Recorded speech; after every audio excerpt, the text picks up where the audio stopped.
finally finished Jung's Red Book. This is a tremendous book. This is something that, if you're familiar with Jung, you should really pick up. But it's one thing that I wouldn't pick up if you've never read it before, because it's very out there. It's very weird. It's something that when you read, you understand that you have to read it 10 more times before you understand it. And I did take away a few interesting ideas from this book. I did take away an overall message that was very interesting, but a lot of it is steeped in allegory. A lot of it is steeped in symbolism, and it's something that, you probably should read every footnote.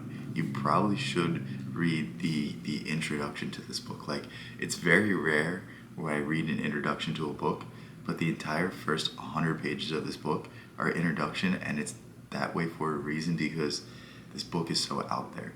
Jung himself describes this book as, to an outsider, this is going to seem like madness, but this is where all of my genius comes from. And that's truly what Jung was. He was a genius. And this book reads like something from Crowley.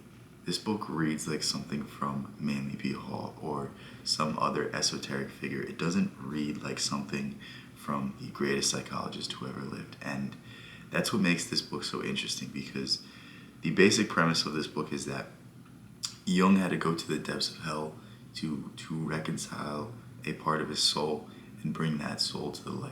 Bring that soul and integrate both aspects of himself to live a fulfilling and live a whole life. And this deals with really deep, complex themes, and especially themes of Christianity, because that's what Jung grew up to be, and that's what shaped his worldview. But there's a lot of really, really deep insights in this book, and you're gonna see yourself at several points putting this down and going like, what does this even mean?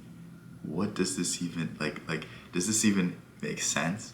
And the truth is, like, a lot of the stuff doesn't make sense, and it's written in a paradoxical style, because in the paradox you find the truth. In the nothingness you find everything. In the emptiness is the fullness. And it's this idea that it's the balance between these two ideas and the constant pondering of this paradox where you find the truth, where you find the answers that you've always looked for. And when you write in this style, when you write in paradox, this is where you find the deepest experience for the reader, because whatever mystical experience I have, I can't explain it in any other way aside from doing it in this manner.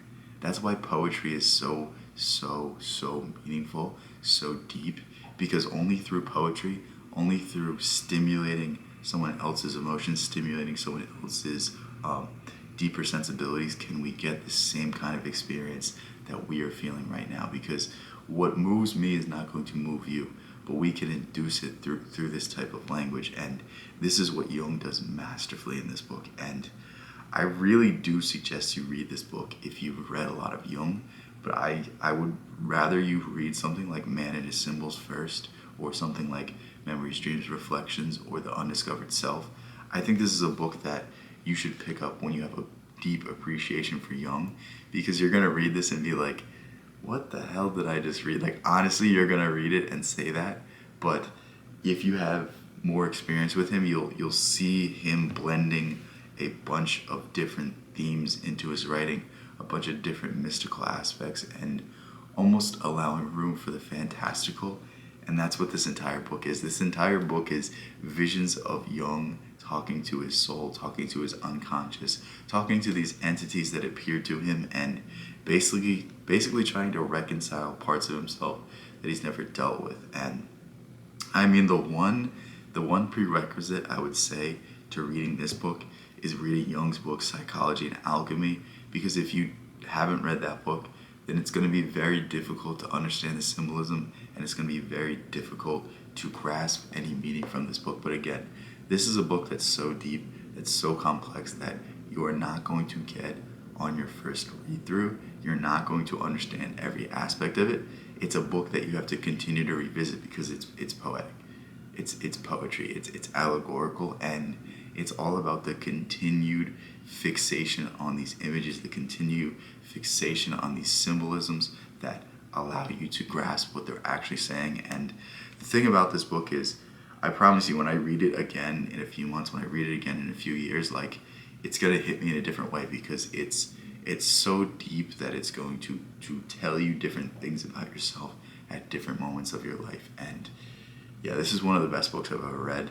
This is one of the most interesting books I've ever read, and it shows you a whole new side of Jung that shows you his more mystical side, his more, I guess you would say, Gnostic side, because he did study Gnosticism, he studied alchemy, he studied all of these more esoteric ideas. But yeah, it's just interesting to see like an outright admission of Jung's spiritual side, because it's blended through all of his works. You can see a clear sign of spirituality, a clear sign of faith, of hope, of belief in something, but you never quite get an absolute definition. You never get a quite absolute admission, because all of his other works are scientific, and in those scientific works he's trying to prove something to a different audience, prove something to an audience that doesn't necessarily believe in those things, won't accept those things, and won't accept the idea that maybe we don't understand everything about our known universe. So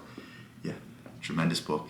Really urge you to pick it up if you're familiar with Jung. It might be something that you pick up now and you just put on the shelf, and when you feel like reading it, you pick it up, because this is something that, if you're well versed in a lot of his writings, if you're well versed in a lot of poetry or a lot of allegory or even some metaphysical aspects of the Bible, I think this is something you'll learn a lot from.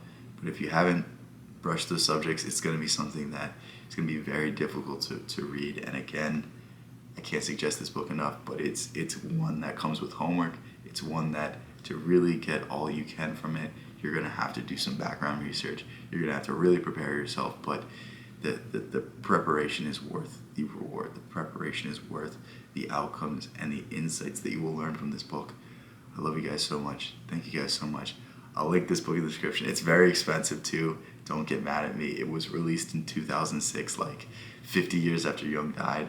I don't know, actually, yeah, I think it was 2006. Sometime around 2006, this book was released, and it's not really meant for the wider public. That's why it's so expensive, but it is a book that when you read, you'll be like, all right, there's something in here that taught me something about myself, that taught me something about my soul, and the money I spent on it was well worth it. I will also link my Discord.